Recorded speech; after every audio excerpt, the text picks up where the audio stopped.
Hey, it's Claire and bonjour. Thanks for listening to the Integrally Alive podcast, where we explore resilience and how to go from alive-ish to alive. And today I'm with Tahlia Reynolds. Hi, Tahlia. Thank you for being with us today from Thank you. Kuala Lumpur. So Tahlia is passionate about all things personal growth, discovery, mastery, and transformation. She is trained in an EFT, a qualified Reiki practitioner, a transformational life coach, and a serial entrepreneur. And right now, she is head of online communities at Mindvalley, the well-known personal development company from Kuala Lumpur.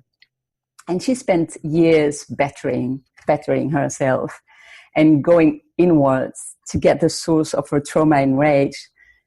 Today, she will share her journey with us, and specifically the last year, where she discovered that personal development can be a trap and decided to focus instead on collective development.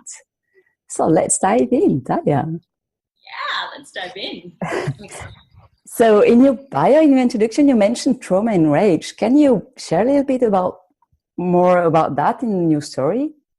Yeah, sure. So when I was 11 years old, I was sexually abused by my brother's basketball coach, actually, and my sister was as well. So she was 13 to 15, and it happened with me, 11 to 13. And he was considered a family friend or an older brother or a dad figure, because my dad wasn't around when we were growing up. And so it was a tricky situation. And something that I just learned to live with, because it's like, I remember saying to myself, this isn't going to last forever. It's okay. Just hold on, And I remember saying to my sister, I knew it was happening to her, but she didn't know it was happening to me. She had an idea, but... Oh, so neither you or your sister talk about this, sorry, to anyone? No, not at the time. Not when it was happening. Yeah. And so I remember saying to her this one time, I was like, this isn't, one day we're going to look back and we're going to laugh at this. I was just trying to, I guess it was already the coach in me, that was trying to make a bad situation better. And she said to me, Tal, we're never going to laugh at this. And I was like, okay. So I knew it was happening to her. She had an idea it was happening to me, but I never said anything, even though she asked me and my older sister asked me as well. And I denied it. So why do you think that is? I didn't want to cause trouble, and I was 11, like the things that go through your mind when you're being abused. There's like, I remember even getting to a point where my brain started saying things like, well, do I enjoy it? Maybe I enjoy it. Maybe this is what love is. Maybe he's my boyfriend. I don't want to get him in trouble. So I knew that something was wrong, that it was off.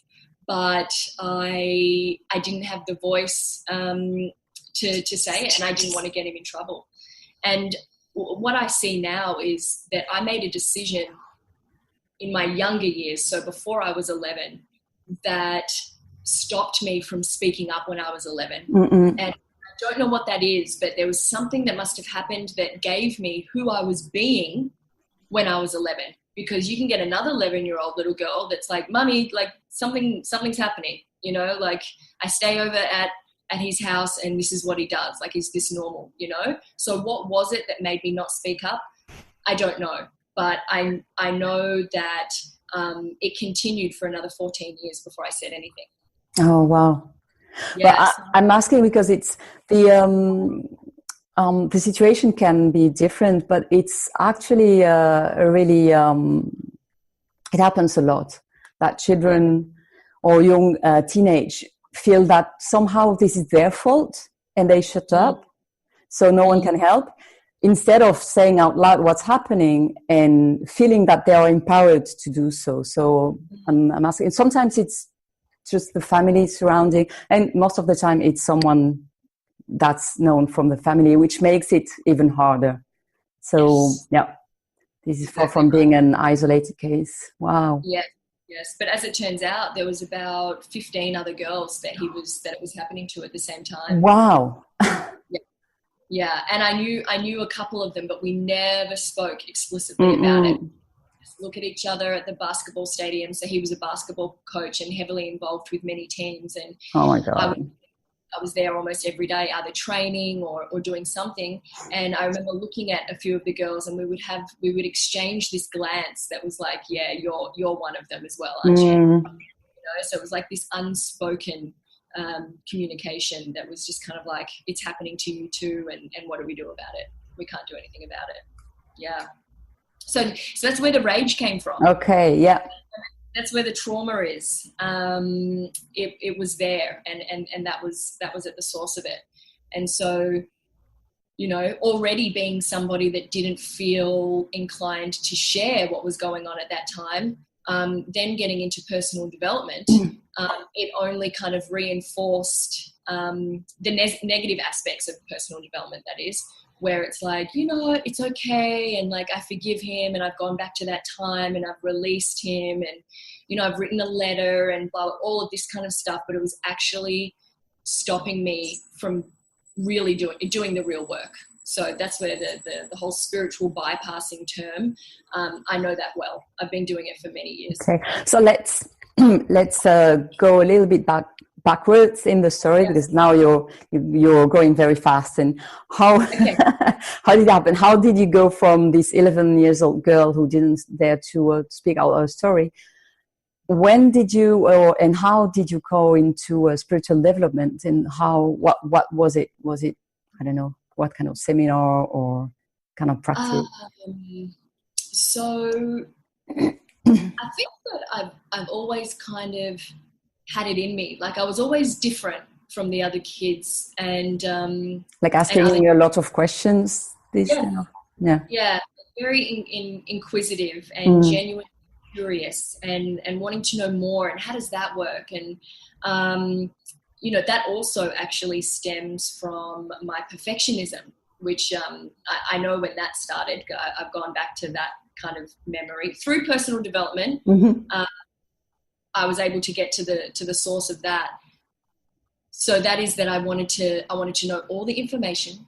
I wanted to be right. I never wanted to be wrong. I didn't want people to look at me funny. I wanted people to be like, she knows the answer, and like, isn't she pretty, and isn't she like confident, and you know. So the perfectionism definitely played a role, but how I found like my first personal development. What did I do? Oh yeah. So this is so interesting. It was 14 years later when I was sitting in the courtroom for the abuse. So he's actually in jail now, right? Ah, well, that's good to know. Like, with so many young girls abused, that's good to know there is a justice. Yes. So fast forward 14 or 15 years. So this was about 5 years ago now. I was in a courtroom, and I mean, that's a whole other long story. You can ask me more questions if you want on that later. But I remember having this moment where I was like, whoa, there is so much more to this whole equation, this life, than just me. Like I've got an army of people with me that were feeding me information about what was happening 14 years ago. Like, what was his address? What was his street name? Where were you? What was the date? Like, these are all of the things that the defense were asking me. And I remembered all of it. And I was like, what is going on? And I actually felt like there was more in the room supporting me than just me. And this made me really intrigued as to what that was. And then I found my first, I guess you could say, spiritual text, which was, what is it? Awakening to Your Life. A New Earth by Eckhart Tolle. And then from there, it's been book after book after book after workshop, seminar, course. Okay. You know how it goes. Kind of, yeah. So that was what? That was 6-7 years ago. Yeah. And so, you know, it wasn't that long ago, but I've always had something in me that's been personally developing or interested in it. But in terms of like formal education or entering the personal development world, it started with a book 7 years ago. Yeah. And so from there, you were mentioning some practices. Can you go into that? So what were the practices you began to do? Like what I've studied, or No, you were mentioning like I can't remember now, but love and maybe forgiveness, things like oh that. yeah, yeah. So So like what? so I actually, this is one thing that I like, so I don't want to bash it too much, but there's something called radical forgiveness, which I really Mm-hmm. love. And I can't remember who it's by, the book. But he goes into the differences between radical forgiveness and traditional forgiveness, Mm, where that is traditional forgiveness is that you see that somebody's done something wrong and that you blame them and that you were wrong done by, and, you know, all of that. And then radical forgiveness is actually seeing why that happened and why you attracted that into your life, and what's for the soul purpose. What is this other soul that has like done something wrong to you? mm, They're actually helping you, and in what way, and that you should be thankful for them. And this whole like forgiveness thing turns into like gratitude, and it's got, you know, the premise, I see where he's going with it, but I think I fell into the trap of like just saying that I forgive. mm. I forgive you, and writing a letter and meditating on it, and doing all of these band-aid kind of Yeah. things. Yeah, that really, I was so scared to, and I'm still working on it, by the way. Like, it's an ongoing process. Sure. Um, I would say that I'm healed, but you know, there's stuff because I'm not gonna. No longer am I declaring that I need to be healed, or, you know, I'm broken. You know, like I've left that in the past, but I'm still finding out stuff about myself. Like I'm still numb to a lot of experiences, and just doing a few practices like forgiveness and writing letters and all of this stuff. It didn't make a difference. Yeah, no, Yeah. it doesn't work. Yeah, you're totally right. Like going into these practices is beautiful and is not enough. Yeah. And what it does is, if we don't heal the trauma, and yeah, trauma happens in the body first, especially sexual abuse. So if we don't heal at the bodily level, like physical level, then it's Yeah. never really healed. And I see it in my clients. They come to see me and they don't understand why they get stuck over and over and over again in the same patterns or the same Yes. behaviors. Yes. And yeah, they do forgiveness, they do gratitude, etc. And they sometimes think that, hey, yeah, but I've been working on this for so long now, I'm healed, and so on. But on the bodily level, on the physical body, the cell memory, and, you know, in the nervous system, it's still there. Mm-hmm. So that's why they still go into the same patterns. And we really need to work body and minds together, because it's not separated. It's Yes. together anyway. So we really need to, it's a system that we can balance together. Yes. Yeah. And it's interesting that you say that, because I always resisted body work Yeah. years ago. It was But just like, no, that's not for me. I was just really working on the mental and yeah. mind level. Yeah. And so it wasn't until I started working more with the body that like a lot of different information started flowing to Yeah. me. And I mean, it's normal.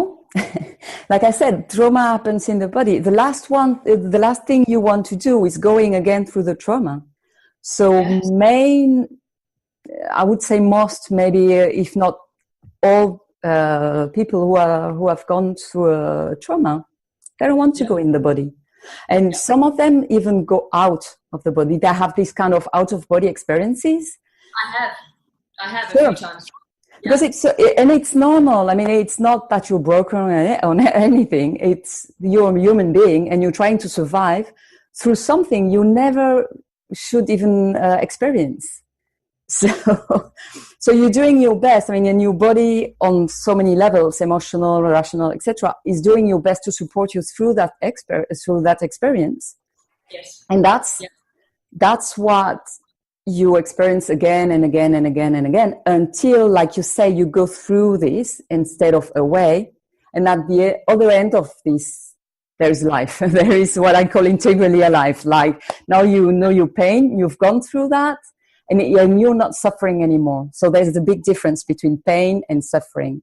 And you can, like you say, probably it's something that's part of you for your life. So this pain can be here, but it's not sufferance anymore. You're free from that, essentially. Yes, it's not the master of my life. Yeah. For a long time, I was not distinct from it. I was it, and that's just how I was operating my life. Yeah, so true. So, and I'm really much interested by what you said about, okay, I don't remember exactly how you said it, but you know, when you presented radical forgiveness versus this idea versus traditional forgiveness, and there is something beautiful in it. And that's exactly the problem with what we call spiritual bypassing. If it was only a big bullshit, then it wouldn't be a problem. The thing is, there is always something really beautiful in it, but you need to, I don't know, you need to take it with some kind of distance to be sure that with the same idea, you can have really beautiful growth, or you can do total spiritual bypassing and actually going backwards. Yes.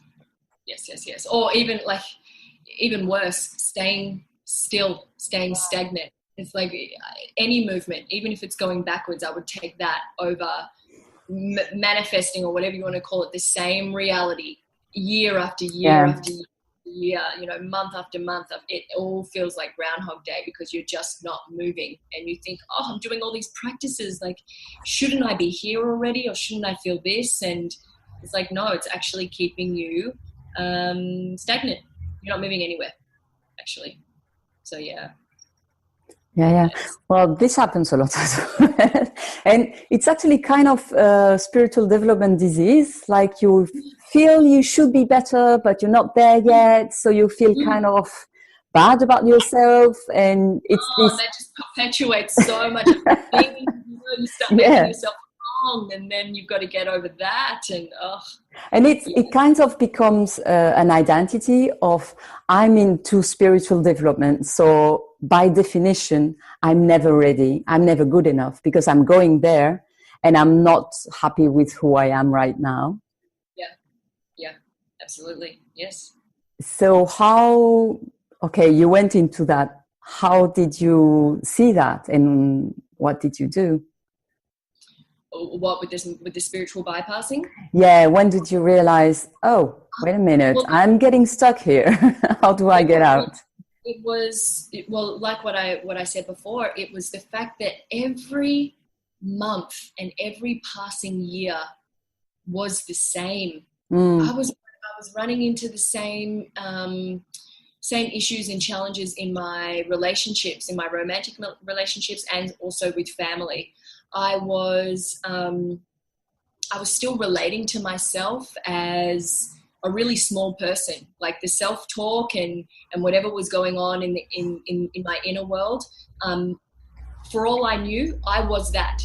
Like that was the voice that was guiding me and protecting me, you know. And there got to a point, like, I don't know if everybody gets to this point, but I guess but I did. I got to a point where I was just like, hang on, something's off. I cannot keep living like this. I'm too old for this shit, you know? Something has to change, because what I want is like a beautiful, so I've always kind of had a boyfriend, you know? It's how I learned the most about myself. I didn't know that at the time. Now I do, to have that mirror. But personal development happens also where we don't think it does, right? And I was like, no, it's in the books, and it's in the course, in the workshop, and it's me journaling, and all of that is good. I'm not taking away from it. But the most growth that I've had is surrendering to other people and allowing them to actually be my mirrors, and not condemn the mirror, and not wish that it was showing me that reflection. It's like, that is where I've been able to go, thank you. That is where the gratitude has come from. but it hasn't always been like that. So I knew that something was off when I could start to feel in my body that I was stuck, and I could see and experience with my whole being that life was exactly the same and there was no progress, and it started to become very, very uncomfortable. Very uncomfortable. And so, and then everything else just kind of became clear, like, this term spiritual bypassing and avoidance and, so many other things started to come from there. So I started to look into it, of course, and put it into practice. And then I started going through the trauma again. So how did you do that? What did you do? To what? To confront, like you said, you started to go into the trauma again. How did you do that? I went through the trauma, but it wasn't like I had to go through the sexual abuse again, or that I felt something in my physical body. It was more, I was living out, I got present to the consequences of actually not being present in my life. Yes. Yeah. And it had a massive impact. Like, I remember you've heard of Landmark, the Landmark Forum? Have you? Not really.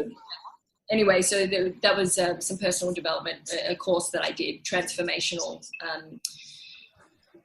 course. And I remember in one of their courses, I got so clear about something and it just rocked my whole world. And I'm standing up in front of 130 people, and the leader of this course was going quite hard at me, which was fine because my identity is very strong and it likes to take it like that. It's like, you know what, you got something to say, just give it to me directly. Oh, wait a minute. Is it forum when everyone in its turn talk to everyone and shares and get feedbacks? It's a place where you go and they give you different distinctions to work with and different tools, but you get a lot of your transformations from hearing other people sharing about their that's life. it. Okay, I didn't know it with this name Landmark, but I know the format. Yes. Yeah, it's very powerful. Yes. So when I got that, I haven't been present, and nobody in my life has got to get me. Like they've experienced me, because there's always been something in the space between us, which I would say that's that whole bypassing, and it's all the tools and techniques and everything that I thought I needed to do to be healed. Yep. All of that got in the way of me truly connecting with other people. And he made it so clear, this leader that was working with me, coaching me in front of all these people. And when I finally got that, I just broke down and I was crying and crying. And I was like, I didn't see this. And that was traumatic. Yes, it was liberating and it was a transformation in the moment. Yes, but the trauma was that I have been checked out of life since I was a little girl. Checked out. And that's traumatic. I don't have to be abused again to go through the trauma. Actually, I would probably be even less traumatic because I've done it before, I'll do it again. But to get for the first time that you haven't been present and that you've never been connected to anybody and you've never allowed anybody to truly connect with you, that's trauma. Yeah. Yeah, and then it takes a lot of courage actually to forgive ourselves for that. Yeah. And this is I can relate to that because I've got a very different story, but I think like my father suicided when I was young, when I was a little girl. And well, after that, obviously my life changed a lot and I kind of shut off in my own way as well. And years and years after, I had to, forgive him. I had a lot of anger for what he did, but forgive myself to have lived in reaction to that. And then, as you say, I've changed my life in a way that wasn't working for me. But I wouldn't say I made that choice back then because I didn't think I had a choice. But I could change that. And I lived in so many years with that anger, which I could have released way earlier, and I would have had a better life without it. So I had to confront that, and that's really painful, realizing that, okay, there is trauma, and this is something someone else has done to you, okay, but at some point, this is something you keep with yourself, and this is when you have to step into your own responsibility, and this is so painful. Yes, taking full responsibility is, oh God, it is like swallowing nails. I was coaching somebody the other day, and what we got to was that he was avoiding taking responsibility, and he kept saying to me, you know, I know that that's what I need to do, but I still just need to process because I'm really angry and I'm really hurt. And I know that when the emotions subside, then I'll take responsibility. And I was like, no, do it now. Yeah, it's the key, right? Do it now. Yeah. But, you know, I get it because I avoided doing that for many, many, many years. Yeah. And I mean, again, there's a reason for that. Why we all do that? Well, we are wired not to go through pain. Like, there's two things mainly that get us through life, right? Pain and pleasure. We try to avoid pain and we go to pleasure. So this is kind of survival skill that's wired in us. Oh, pain? No, not go there. Yeah. But in life, sometimes you have to go through pain to actually go to real pleasure, because there is no other way, actually. But we delay it so much.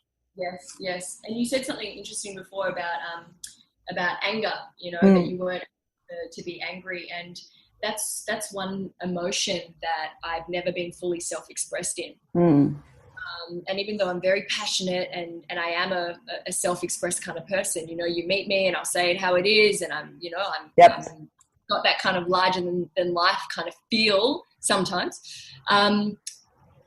With the anger, I never gave myself permission. And I remember my sisters, they're very, like, they can express everything. They can be angry. When they're angry, they're angry. When they're upset and sad, they cry. Like, they don't hold anything. Whereas for me, it was, no, I'm not going to go into that vibration and let that dominate. I'm going to stay in love, and I'm going to stay. I'm like, oh, now I look back at it, I'm like, far out. Just doesn't work for me. And it was keeping me suppressed, and that anger got trapped somewhere. If I had to guess, I would say my womb, where I was abused, and it got stuck. And I'm still working on it to this day, to really, because I'm still numb to a lot of things. And now I can see where I'm not being fully, if I'm angry, now I'm like, Tahlia, you be angry. And I'm not making anybody wrong, and it's not about like, you did this to me, but it's me expressing how I'm feeling. And I'm still building muscle around that, you know, 20 years on. Is the effect of not going there when it's there to be gone through. Yeah, well, hallelujah. Yes. That basically, it's the base of so many things, like suppressing something. And going back to what we were saying about the spiritual bypassing, something I hear a lot, and I can't stand hearing that, is this whole talk about emotions. Like, there would be positive and negative emotions. And to me, this is bullshit. Any emotion can be limiting or can be helping you. Anger, like if someone abuses you, well, it's normal, and it's survival skill, again, to be angry. And this is something that can help you getting rid of that person and getting out of this situation. If you just love and acceptance, oh, poor guy, he needs to do that. Well, you're getting into trouble. And this love and acceptance at that moment is not supporting. So it's all about how do I adapt to this situation? Is this emotion right now helping me or not? And not about what is this emotion. Like I always say, and anger has really a bad press in spiritual development. But I think we mistake anger a lot. Like for me, for example, people like Gandhi or Martin Luther King, they were angry. They were like, no, this is what's happening in my country is not right, and I'm going to fight from that. They didn't do it in an angry mode, which is very different. But that was anger, like this sense of injustice, that's anger as well. But that's a beautiful power, and it can be a beautiful engine. Anger, actually, it's a really powerful emotion to act. It is, I agree. And two things, I can see what I was doing was making anger wrong. So I was never comfortable to be with it because it was wrong. It was wrong to be angry. Yeah. That's what I had decided about that emotion. And what was the other thing I wanted to say? Oh, yeah. So the other thing about, for me, with emotions is just being authentic, not strategizing, oh, is this going to be a limiting one or is this one going to be a liberating one? But really just being so present in the moment, allowing whatever emotion to come through, and not even categorizing it as to whether it's going to enable you or inhibit you in any way. It's just like, I'm authentically expressing myself, and this is it. There's nothing else to it, and none of it is wrong. None of it is bad. And I was doing that for a long time, and I had all the evidence and to support my claims in that being angry is bad for you, bad for your health, and you're not going to, personal development. Exactly. You find it a lot, but it's so wrong. And actually, so this is a tip from one of my teachers, Lyons, who works on trauma and nervous system a lot, and she calls it healthy aggression. Actually, I think it comes from Peter Levine. And this is a tip you can use if you're still struggling with this anger and expressing it, because again, it's fundamental to be able to acknowledge every emotion we have. There's no emotion that's wrong. If we are feeling it, it's right. Now, there's a big difference between feeling the emotion and actually reacting to it and getting into actions you don't want, like, I don't know, fighting, for example. But feeling that emotion and expressing it is needed. If you don't, you suppress it, it gets trapped in your body mind. And it comes with a cost. If you do it again and again, it will develop into some kind of sickness. This is the base of. You can hang on to it if you want to, but you've got to be aware that it will cost you something. And in the past, I didn't know that. I was just interested in the payoff. I just don't have to be vulnerable, and I can sweep it under the rug, and I can also just come from a different, higher emotional vibration, and that will influence blah blah blah. I was coming from there, and it wasn't freedom. No, not at all. No, because you're suppressing something. It's a kind of denial, actually. So healthy aggression, what you can do is, if you have a partner for that, this is great. If not, you try, I don't know, on a blanket that you roll, for example. So it's big enough so that you can grab it with your hands, like you would do. You would do these kind of things with the product. Oh, for those who listen to the audio, you would grab your arm. So this is feeling the anger and acting on it in a healthy way. So you're going to grab with your hands, the arm of your partner. And it's great with a guy because you can squeeze it like crazy, and that won't hurt at all. Because you don't want to hurt him. He won't tell you it does anyway. He won't tell you. And it's you're squeezing as strong as you can, and you're putting all of your anger in this action of squeezing this arm. In doing that, you're expressing your anger in a very healthy way, and it doesn't trigger your nervous system in a way that, for example, I don't know, bashing a pillow would do. You don't get activated with that. You're actually releasing this anger.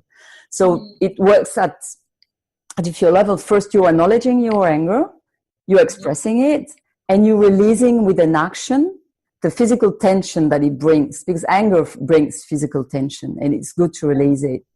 Now, you can go walking as well. You can do whatever you want. But these healthy aggression things, it works really well, and it can take just a few minutes, and it's gone.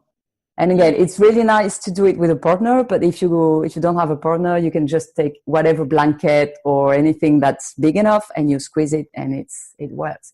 And if you can, if you feel free enough to even go into facial expressions of or even sounding like this is great. It works really great. And again, it's just 5 minutes, it's gone, and that's it. So cool. When you made that noise, it made me think about workouts that I've been doing in the gym lately, and how they've been strength training, and they've been very intense to the point where on the last couple of reps, I've been screaming, and how good it feels, actually. Yeah, it's really releasing. Yeah. But I also like what you said about how you're just squeezing one point and you're not like bashing a pillow, so it's quite isolated. So it's like the anger and the rage and everything it's focused, and it's focused. and you're actually releasing it. One thing I noticed with this kind of, and I'm not saying it's wrong and we shouldn't do it, but again, there is a right and wrong way maybe to do that. But this kind of bashing the pillow things, it can, if it's done in some way, it can actually activate your nervous system, and you actually kind of activate the anger more than releasing it. You like go into it, and then there's no way out, kind of things. Instead of focusing your intention and actually releasing it, and you don't have to go into it. And I especially, and I really love this healthy aggression thing, because it's anger and shouting, for example, doesn't have to go together. You can be really angry and really silent and really contained. So this healthy aggression without shouting and everything is, maybe it's encompassing all the kind of anger that you have, and it's cutting this image of, okay, angry, I'm shouting, I'm all red, I'm moving a lot, etc. Anger is not that. Anger is a tension in your nervous system, in your body. Yeah, exactly. Changing your perception of what anger looks like and how it should. Yeah, and actually it's working in your on the neuroplasticity of your brain, and again it's, if you do it again and again, I mean, it's rewiring your brain into doing it actually, so that one day, I mean, it's all these exercises, it's kind of training for real life. And at some point you don't need to do it in a seminar or, like you were saying, in the books and everything, because it's in your life now. And you just do it without even realizing it has become a part of you, who you are. Yes. That's the end point where we want. Okay, let's go back to you, to you and your story. So you were into this spiritual development, then you realize, okay, this is actually spiritual bypassing. Let's go out of it. And I get during the last year, you've done a lot of travels, discoveries, and that was another shifting point for you, I know. So let's talk about that. Major shift. The whole process of actually applying for Mindvalley was the catalyst for a major shift. And it's interesting what you just said before about how life will give you, what you need, and you just work with that. And that's where you apply the techniques. You don't need to do it in a workshop or blah, blah, blah. Yeah. And that's what I have found, or what I've been reflecting upon for the last 8 to 12 months, is that my life has given me everything that I could possibly, if I've got the courage to go back and to have a look at what has transpired in my life, it's taught me everything that I need to know to be able to thrive, and it's given me all of the tools, and it's provided me all of the breakdowns, which inevitably have led to a breakthrough, and everything's there. I don't have to find it in a book. And again, I'm not taking away any of this from books and courses and workshops and programs. They provide a lot of value and a lot of insight. But just for my unique blueprint of my life and what I know works for me is that my life is providing me with everything. And that's what it has done. That's what's really been highlighted over the past 8 to 12 months. And where that became exacerbated was this whole application process. And it started with me making a decision after visiting Thailand last June. I loved it so much that before I left, I was there for a month. Before I left, I already decided that I was going to move back a month later and live there. So that's exactly what I did. Now, it made no logical sense. I was working.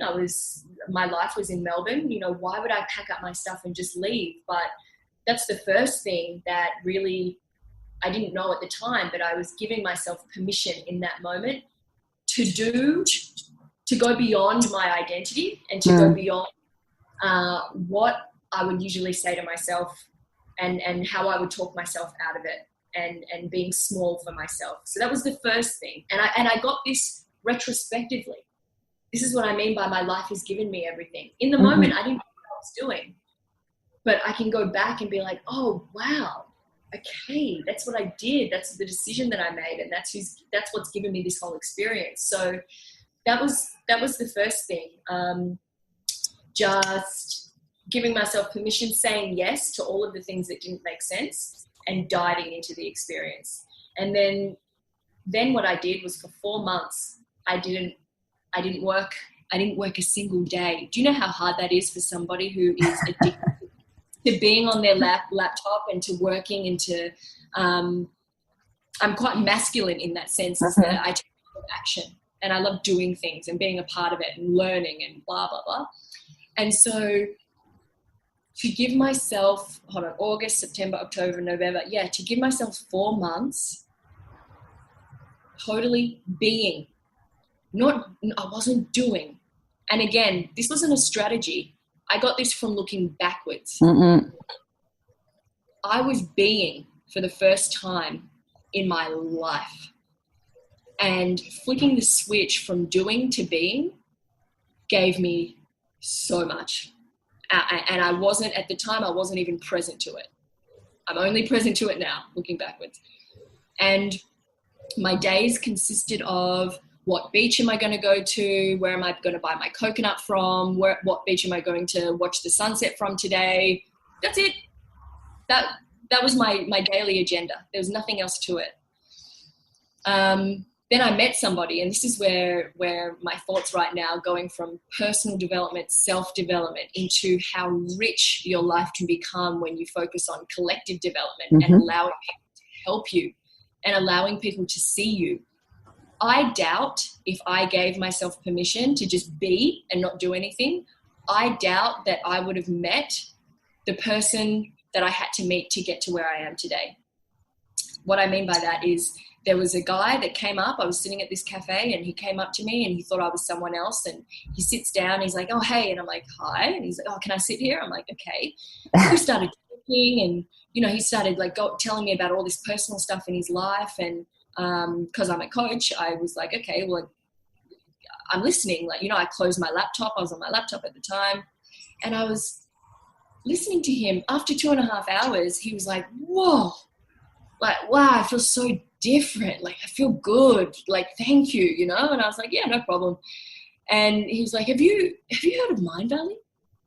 I said, yeah, I have actually. He's like, yeah, you need to work at Mindvalley. I can see you working. I can see you up on the stage. I can see you doing what you just did with me, but on stage with hundreds of people. And yeah, you should. And he worked for Mindvalley. And I was like, wow, dude, thanks. That's really sweet. And I didn't think about it again, right? Anyway, he came back in September and we kept in touch. He came back and he's still talking about me joining Mindvalley. And again, it wasn't a serious consideration for me. Then another guy from Mindvalley comes to Koh Phangan in Thailand, comes to the island to visit him, right? And the first guy tells me after a few days, he's like, my friend who's just come, he said to me on the first day, so what's with this chick? Is she going to join Mindvalley or what? Mindvalley. Now, at this point, I didn't see this about myself. I didn't see that I could be here, but there were 2 people that saw it so clearly that what I get from looking backwards is how important it is to allow yourself to be seen, and for people to be able to cultivate and craft and design a vision for you that you can't even see yet, but they're holding it so confidently. They didn't have any resistance about joining Mindvalley or working with them. For them, it was clear as day. It was a given, yeah. It was a given for them. But for me, I had to go through the whole journey of matching where they saw me. Yeah. And that's where the hardcore sabotage started to come in. You know, I tried to talk myself out of it, and I was saying to them, no, like, I don't know if it's going to be possible and whatever. And then the day came where I had to go on a visa run and leave Thailand, and it just so happened that the same day my visa ran out, the two guys had to leave to come back to Kuala Lumpur, where Mindvalley office is, and so I came back. And it just so happened that Vishen was in the office, and he's hardly ever in the office. I met all the team. I met him. You know, I was already in the world, and this is 2 weeks after meeting, you know, this encounter with these guys. Yeah. So again, I was like, wow, looking back, like, this is quick. Enroll people into your vision. Enroll them. Share with them, like, yourself. Authentically share and let them create you, so to speak, and hold that vision for you. So I met Vishen and blah, blah, blah. The day after, that was on the 1st of October last year, on the 5th of November, Thursday the 5th of November, there was a role that was announced in the company, which just happened to be the role that me and these two guys, when we were in Thailand, created out of nowhere, created from nothing. And they said to me, you have to apply. I left on Friday the 6th of October to go back to Thailand, and it needed to be in the following Thursday. I didn't get it into the following Tuesday, again because of all the sabotage that happened, but I went back to Thailand. I was like, yeah, I've got to do my video cover letter. You've got to sell yourself in this video cover letter. Now, again, I was like, oh God, how am I going to do this? This is so daunting for me. I'm not that. I can't do it. But I had these guys counting on me, you know, like, and I had this vision that was already established out there in some other alternate universe, and it was pulling me ever so slightly. That was also a factor. And anyway, I was like, right, I'm going to do it. And I watched way too many video cover letters on YouTube. Like, I should have stopped at maybe 10. I watched about 50. And so then I started getting to the point where I'm like, I can't do it because, you know, all these people are so much better and blah, blah, blah. Anyway, I recorded myself holding my phone.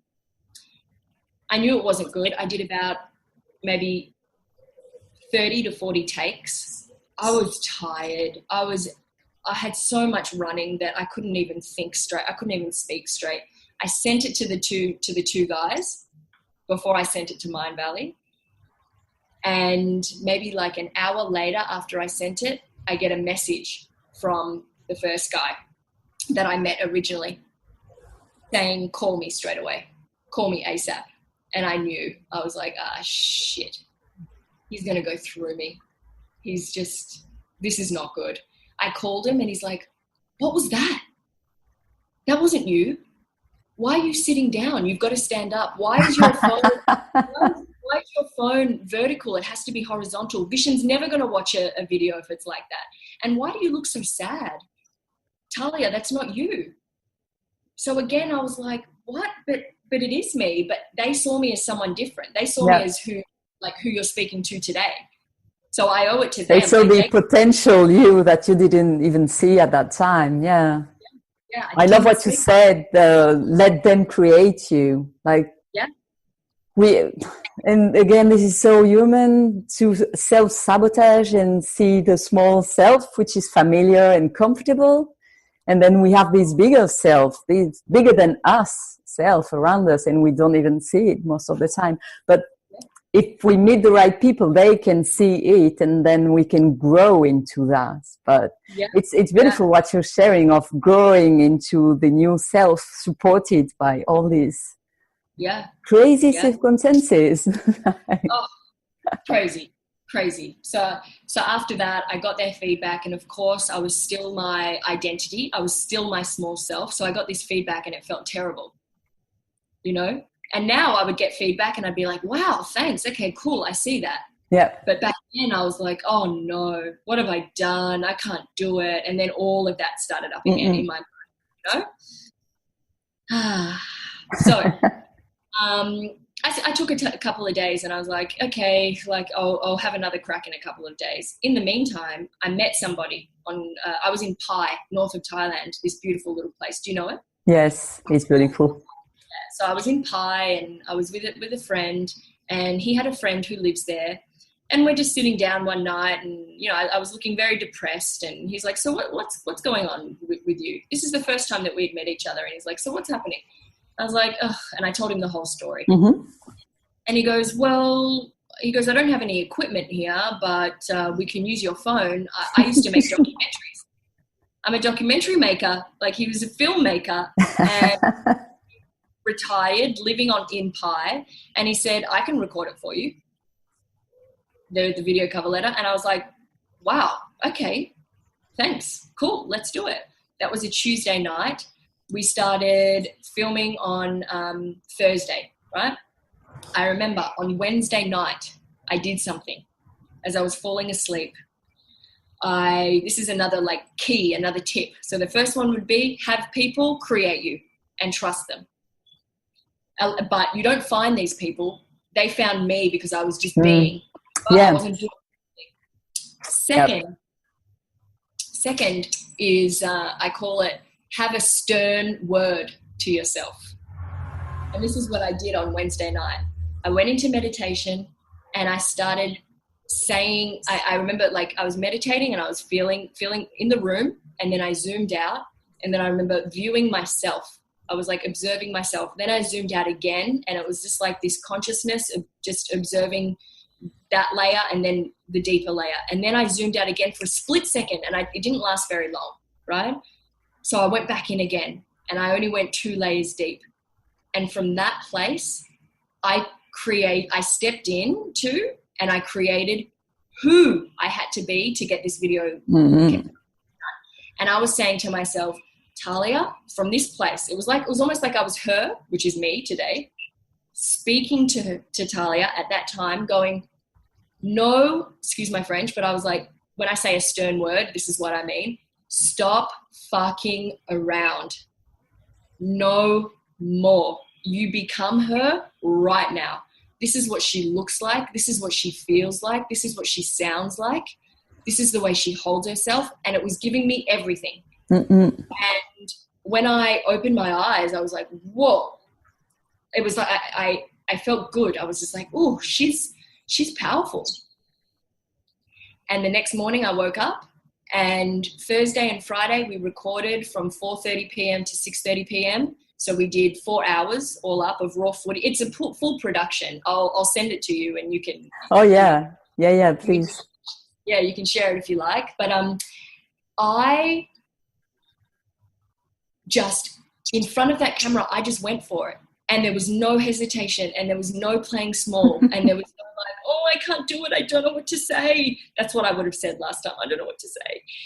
I just showed up in a way that I'd never shown up before. And what helped again was surrendering to this man's help, because what I wanted to say when he offered was like, nah, it's okay, I can do it myself. Mm.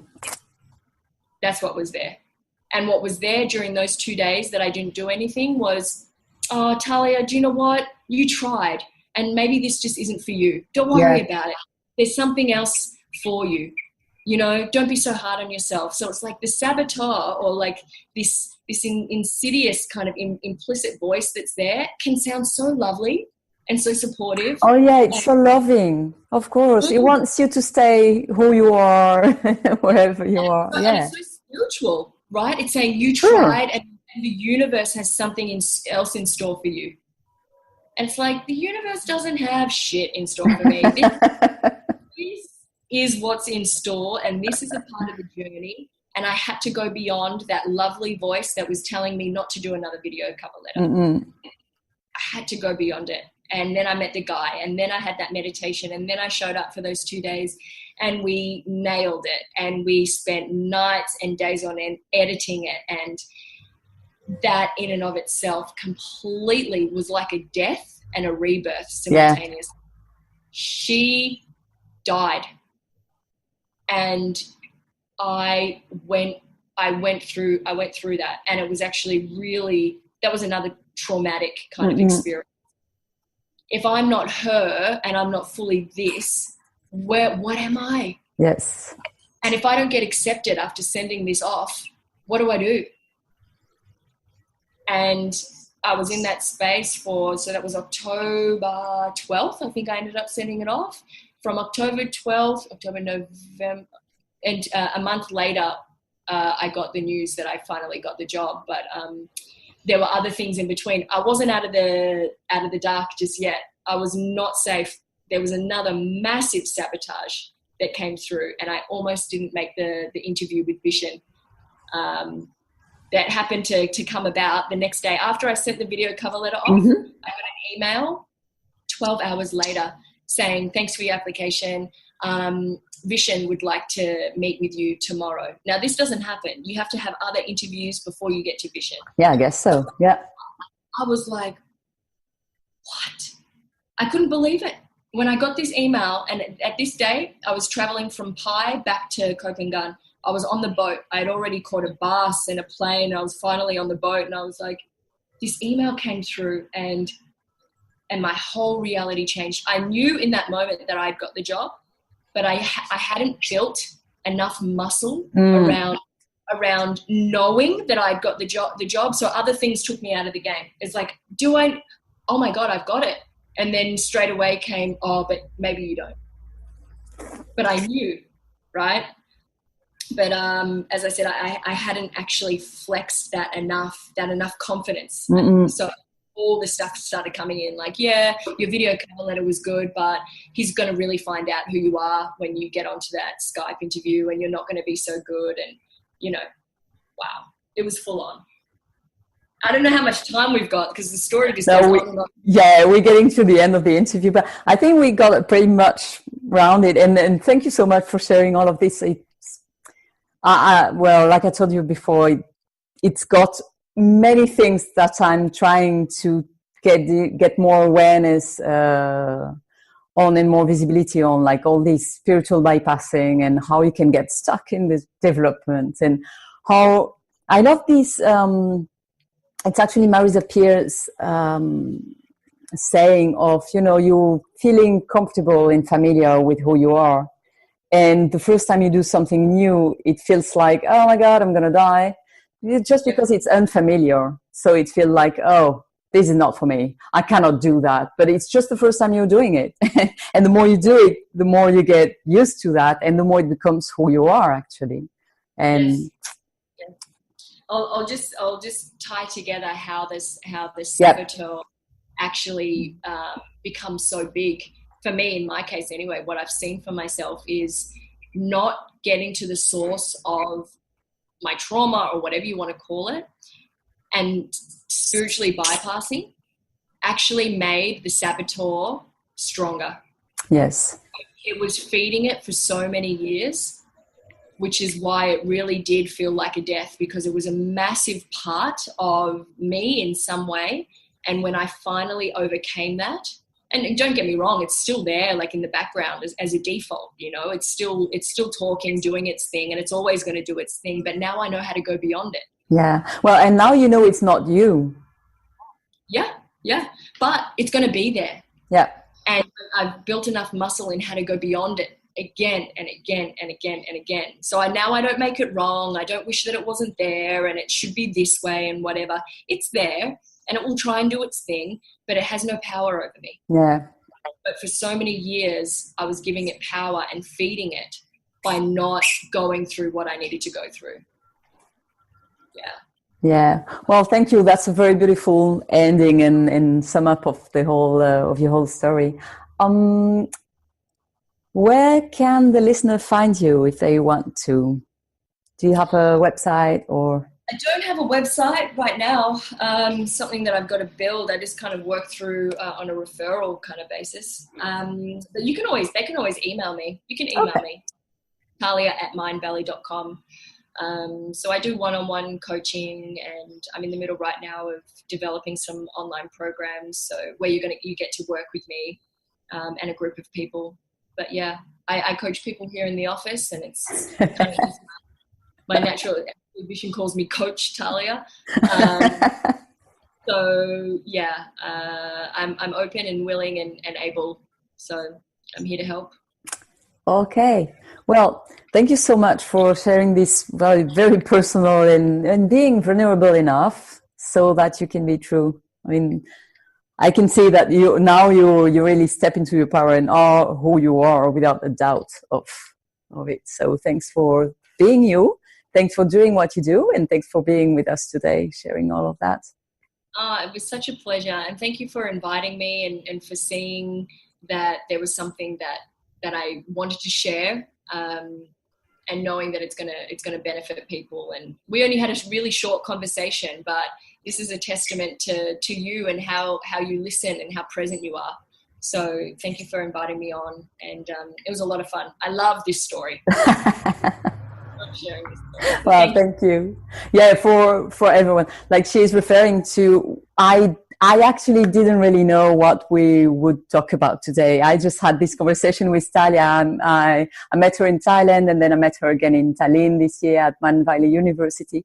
And we have the short conversation about her story, and we didn't have time to develop that. But I felt like, well, okay, there is something here that I want to hear. And that's worth sharing. So I told her, well, would you be on my podcast? And she said, yes, but actually I didn't know what she had to share with us. But I could feel it was worth sharing. Yeah. You were so in tune. Yeah. And that's what I wanted to highlight. So thank you for being who you are. Yeah. Thank you. Well, thank you again. And well, thanks everyone for listening. If you like what you hear, comment on the blog, subscribe to the podcast. And until next time, keep on sparkling life and being integrally alive. Bye.